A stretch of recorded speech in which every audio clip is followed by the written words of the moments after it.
One of the biggest issues that I find in the studio is working with singers who have their lead vocal complete, they know what they're going to sing, but then they don't know what they can be doing to make their vocal sound more polished and bigger in the context of their song. So in this video, we're going to talk about 5 different ways that you can stack your vocals to make them sound even fuller and more polished. Now, the standard way of recording a vocal is to simply just use a singular vocal. And singular vocals work great as far as creating intimacy between the listener and the singer. And this is really good for when you have a really personalized message in the song and you want the audience to resonate with that. Having it sound like it's one person singing to another can be a great effect. So in that case, a singular vocal is the way to go.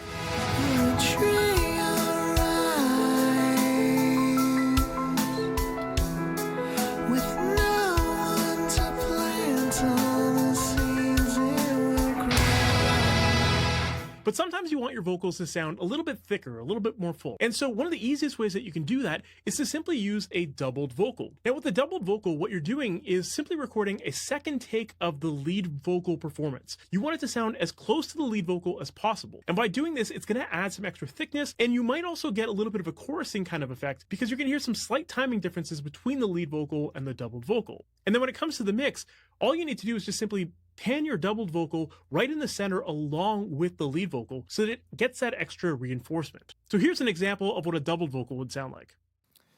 Their fingers black and stained from the cold. Their severed heads had tongues spitting nothing but gold.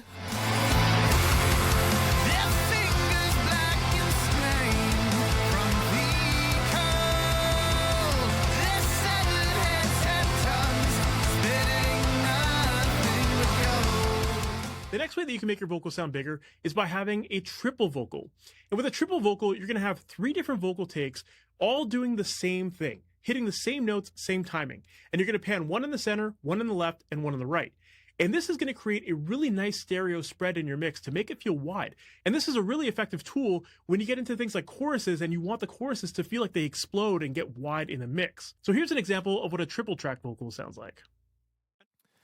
They're hiding inside.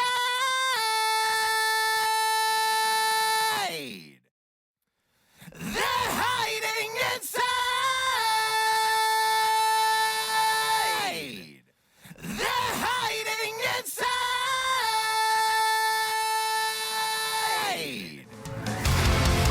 They're hiding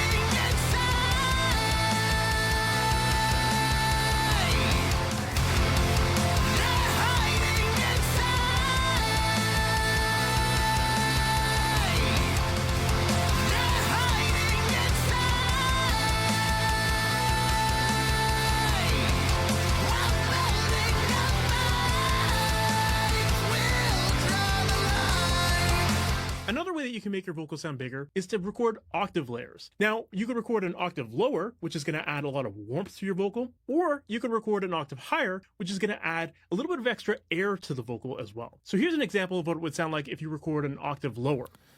As daylight dies, as daylight dies.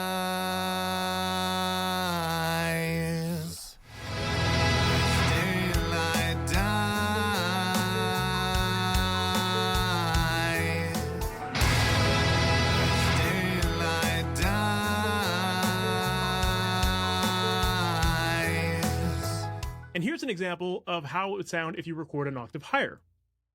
As daylight dies,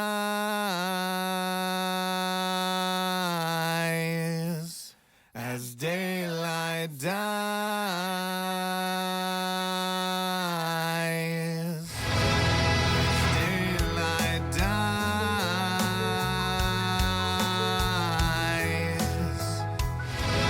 as daylight dies.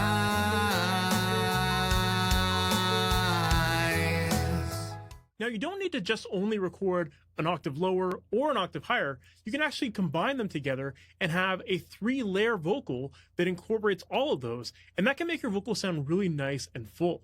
Here's an example of what that sounds like. As daylight dies,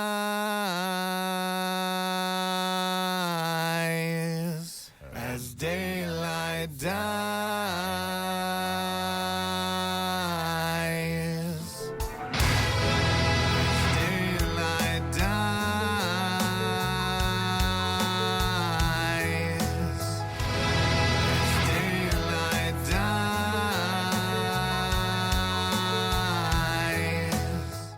Now, in addition to octaves, you can also expand your harmony by incorporating things like vocal thirds, or fifths, or sevenths, or even combinations of all of the above. And you can use those as a singular take, which would add some reinforcement in the center of your mix, or you could double those as well and get an even wider stereo feel. So here's an example of what it would sound like if you used vocal thirds.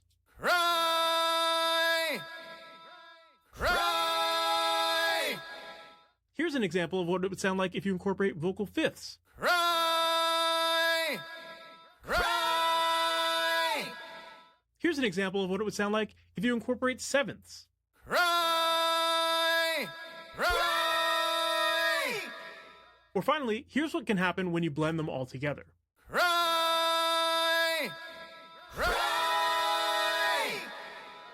So next time you go to record vocals, keep in mind these various ways to stack them so that you can make them sound full, beefy, and polished.